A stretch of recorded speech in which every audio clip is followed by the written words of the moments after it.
Welcome to my YouTube channel खुशी educational classes. आज आम ओडिया ग्रामर बहिर वाक्य विचार पढ़ा। कही जानिले कथा सुंदर बांधी जानिले मथा सुंदर।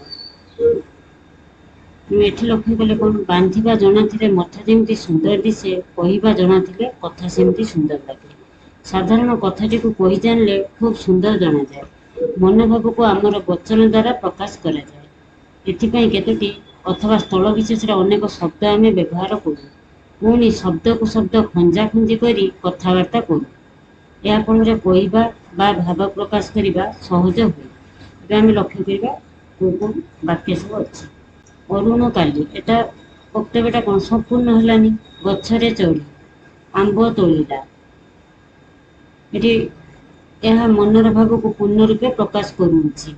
अरुण काली गछरे चढ़ी आंब तोलिला এটা कौन मनर भाव को पूर्ण रूपे प्रकाश करती ना खाली अरुण काली गछरे चढ़ी आंब तोलिथिला ये कौन ए सबू मिसिला पर गोटे वाक्य गठन है।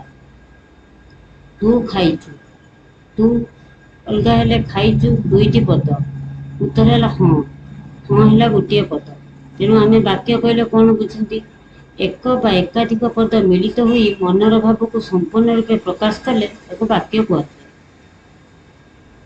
तेणु वाक्यर आम सब लक्ष्य करवा कौन कौन अच्छी। योग्यता बालकटी उड़ुची तेणु बालक उड़ी पारे ना। छेली गीत गाउची छेली गीत गाइबा को योग्य नुहे। गछटी पानी रे जड़ीगला पानी गछ को जाली पारे नहीं। तेणु आम उदाहृत वाक्य गुड़ निम्न क्रम पढ़ा। बालकटी दौड़ुअछि सबिता गीत गाउअछि गछटी निआरे उड़ीगला। तेणु योग्यता क्या कहती वाक्य व्यवहार करा जाइथिबा पदगुड़िकर पारस्परिक संबंध को योग्यता कहुए। या पर रहा आकांक्षा मदन सहित वाक्यटी पूर्ण नुहे यह अन्य किछि कथा को अपेक्षा करुछि। रविवार दिन चपड़ा वाक्य अन्य किछि पद को अपेक्षा करुछि तेणु एटा भी पूर्ण नुहे। निम्न क्रम वाक्य दुईटर पूर्णता अणा पारे। मदन सहित तांको बापा आसिबे एटा पूर्ण वाक्य है। रविवार दिन चपला भुवनेश्वर जीव।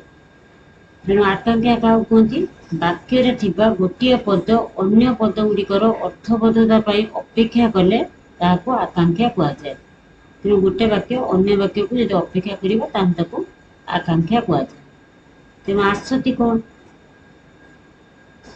होई हेले प्राप्त बुद्धत्व गौतम तपस्वित उभय ए मिसी छवि और वंदना आंकिचंती चंदना। ये प्रदत्त वाक्य दुईटे कर्ता किया थिले मध्य प्रकृत अर्थ बुझा पड़ूना।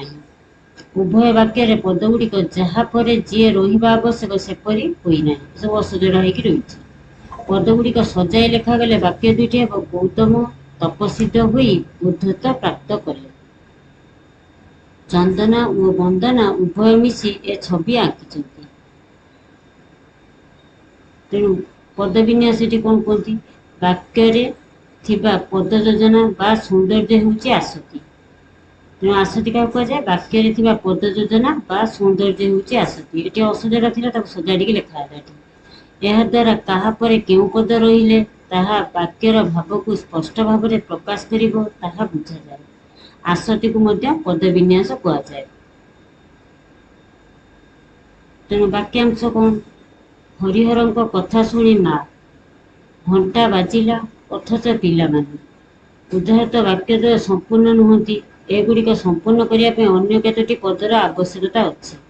यथा हरिहर कथा शुणी माँ आश्चर्य हेले। घंटा बाजिला अथच पिला माने श्रेणी को आसिले नाही। मूल वाक्य दुईटी सहित मोटा अक्षर लिखित पदगुड़िक जोड़ा जिबारु वाक्य द्वय संपूर्ण है। प्रथमे दि जाइथिबा अंश पुण्य वाक्यर एक अंश तेणु यह वाक्यांश। वाक्यर बुझा पड़ुवा निर्दिष्ट अंश को बा निर्दिष्ट केतोटी पद समूह को वाक्यांश कहुए। खंड वाक्य कौन जो माने वृथारे समय काटती किए प्रथम हेब जो माने कर्ता काटती है कौन क्रियापद से किए प्रथम हेब किए है कर्ता हेब माने क्रियापद। दुईटी वाक्य कर्ता और क्रिया सही मध्य यह मनोभाव संपूर्ण रूपे प्रकाश करूना। ତେଣୁ ଉଦ୍ଧାହୃତ ବାକ୍ୟ ଖଣ୍ଡକୁ ଖଣ୍ଡବାକ୍ୟ କୁହାଯିବ। ସମସ୍ତ ବାକ୍ୟର ସମାପିକା କ୍ରିୟାଯୁକ୍ତ ଅଂଶଟିକୁ ଖଣ୍ଡବାକ୍ୟ କୁହାଯାଏ। ନେକ୍ସଟ ଆମେ ଏପିସୋଡ ପଢିବା। ପଦ ବିନ୍ୟାସ। କହି ବୋଲି ପାରେ ଯେ ପଚା ଚିଙ୍ଗୁଡ଼ି ବିକେ ସିଏ। ଭଲ ଭାବରେ କହିବା ଜଣାଥିଲେ ଖରାପକୁ ମଧ୍ୟ ଭଲ ବୋଲି ସାବ୍ୟସ୍ତ କରିହୁଏ। ତେଣୁ କହିବା ଜଣା ହେଉଛି ବାକ୍ୟ ଗଢ଼ାର କୌଶଳ। ତେବେ ଶୁଦ୍ଧ ବାକ୍ୟ ଗଢ଼ିବାକୁ ହେଲେ କେତୋଟି ବିଷୟ ପ୍ରତି ଯତ୍ନଶୀଳ ହେବାକୁ ପଡ଼ିବ। ଏଗୁଡ଼ିକୁ ବାକ୍ୟର ପଦ ବିନ୍ୟାସ କୁହାଯାଏ। ରାମଚନ୍ଦ୍ର ରାବଣକୁ ବଧ କରିଥିଲେ। ଏଠାରେ ରାମଚନ୍ଦ୍ର ହେଉଛି କ'ଣ? କର୍ତ୍ତା। କରିଥିଲେ ହେଲା କ୍ରିୟାପଦ। ବାକ୍ୟର ଆରମ୍ଭରେ କର୍ତ୍ତା ଓ ଶେଷରେ କ୍ରିୟାପଦ ରହେ। ଅକ୍ଷୟ ଗୋଟିଏ ଭଲ ଗୀତ ଗାଇଲେ। ଗାଇଲେ ହେଲା କ୍ରିୟା, ଗୀତ ହେଲା କର୍ମ, ଗୀତ ପରେ ଗାଇଲେ ରହିଛି। ବାକ୍ୟରେ କ୍ରିୟା ସକର୍ମକ ହୋଇଥିଲେ କର୍ମପଦଟି କ୍ରିୟା ପୂର୍ବରୁ ରହେ। ପଣ୍ଡିତ ଶିଷ୍ୟମାନଙ୍କୁ ଉପଦେଶ ଦେଲେ। ଶିଷ୍ୟମାନଙ୍କୁ, ଏଟା କ'ଣ? ଗୌଣ କର୍ମ। ପଣ୍ଡିତ କାହାକୁ ଉପଦେଶ ଦେଲେ? ପଣ୍ଡିତ ଶିଷ୍ୟମାନଙ୍କୁ ଉପଦେଶ ଦେଲେ। ଉପଦେଶ ହେଲା ମୁଖ୍ୟ କର୍ମ। ତେଣୁ ବାକ୍ୟରେ ଦ୍ୱିକର୍ମକ କ୍ରିୟାର ଗୌଣ କର୍ମ ଉପରେ ମୁଖ୍ୟ କର୍ମ ବ୍ୟବହାର କରାଯାଏ। ଦେଖ, ପଣ୍ଡିତ ଶିଷ୍ୟମାନଙ୍କୁ ଉପଦେଶ ଦେଲେ, ତେଣୁ ଗୌଣ କର୍ମ ରହିଲା ଏଠି। ଉପଦେଶ ହେଲା ମୁଖ୍ୟ କର୍ମ। ସେ କହିଲେ କ'ଣ? ବାକ୍ୟରେ ଦ୍ୱିକର୍ମକ କ୍ରିୟାର ଗୌଣ କର୍ମ ପରେ ମୁଖ୍ୟ କର୍ମ ବ୍ୟବହାର କରାଯାଏ। ହେ ଭଗବାନ, ମୋତେ ରକ୍ଷା କର, ମୋତେ ଶକ୍ତି ଦିଅ ପ୍ରଭୁ। ପ୍ରଥମ ବାକ୍ୟରେ ଭଗବାନ ଏବଂ ଦ୍ୱିତୀୟ ବାକ୍ୟରେ ପ୍ରଭୁ ସମ୍ବୋଧନ ପଦ। ଏଟାকে ସମ୍ବୋଧନ ପଦକୁ ଲେଖିଛି। ବାକ୍ୟରେ ସମ୍ବୋଧନ ପଦ ଆରମ୍ଭରେ ବା ଶେଷରେ ରଖାଯାଏ। ଚତୁର ଲୋକ ସବୁଠି ଜିତନ୍ତି। ଚତୁର ଲୋକର ବିଶେଷତା ପ୍ରକାଶ କରେ। ଲୋକଟି କିଭଳି? ଚତୁର। ତେଣୁ ବାକ୍ୟରେ ବିଶେଷଣ ପଦ ବିଶେଷ ପଦ ପୂର୍ବରୁ ବସେ। ଲୋକଟାକୁ ବିଶେଷଣ କରୁଛି ନା, ଚତୁର ଲୋକ। ଜମିଦାରଙ୍କ ପୁଅ ସୁରେନ୍ଦ୍ର ଏ ମନ୍ଦିର ତୋଳିଛନ୍ତି। ସୁରେନ୍ଦ୍ର ଏଠି କ'ଣ? ଏଠାରେ କର୍ତ୍ତା, କିନ୍ତୁ ସେ ଜମିଦାରଙ୍କ ପୁଅ, ଜମିଦାରଙ୍କ ସହିତ ସମ୍ବନ୍ଧିତ ଅଛି। ତେଣୁ ବାକ୍ୟରେ ସମ୍ବୋଧ ପଦ ସମ୍ବୋଧିତ ପଦ ପୂର୍ବରୁ ବସେ। ଜମିଦାରଙ୍କ ପୁଅ ସୁରେନ୍ଦ୍ର ଏ ମନ୍ଦିର ତୋଳିଛନ୍ତି। ତେଣୁ ସୁରେନ୍ଦ୍ର କ'ଣ ହେଲା? କର୍ତ୍ତା ହେଲା। କିନ୍ତୁ ଜମିଦାରଙ୍କ ପୁଅ ସମ୍ବୋଧ ରହିଛି ଯେହେତୁ, ସେଥିପାଇଁ ସମ୍ବୋଧିତ ପଦ ରହିଲା କିଏ? ଜମିଦାର। ସକାଳେ କାମ ଆରମ୍ଭ ହୁଏ। ସକାଳେ ଅଧିକରଣ କାରକ ବାକ୍ୟର ଆରମ୍ଭରେ ଅଛି। ବାକ୍ୟର ଆରମ୍ଭରେ ବେଳେବେଳେ ଅଧିକରଣ କାରକ ରଖାଯାଏ। ଏହା କେବଳ ସମ୍ଭବ ହେବ କଠିନ ଶ୍ରମ ଦ୍ୱାରା। କଠିନ ଶ୍ରମ ଦ୍ୱାରା ଉପରେ ଗୁରୁତ୍ୱ ଆରୋପ। ଗୁରୁତ୍ୱ ଆରୋପ ପାଇଁ ଯେକୌଣସି ପଦ ବାକ୍ୟର ଶେଷରେ ବସିପାରେ। ତୁମର କାମ ହେଉଛି ଘର ଜଗିବା। ତୁମର କାମ ହେଉଛି ଉପରେ ଗୁରୁତ୍ୱ ଅଛି, ଏଣୁ ଏହା ବାକ୍ୟ ଆରମ୍ଭରେ ରହିଛି। ବାକ୍ୟରେ ଆରମ୍ଭରେ ଗୁରୁତ୍ୱ ଆରୋପଣ ପାଇଁ ଥିବା ବାକ୍ୟାଂଶ ବସିପାରେ। ରମେଶଙ୍କ ବିନା ଏ କାମ ହୋଇପାରିବ ନାହିଁ।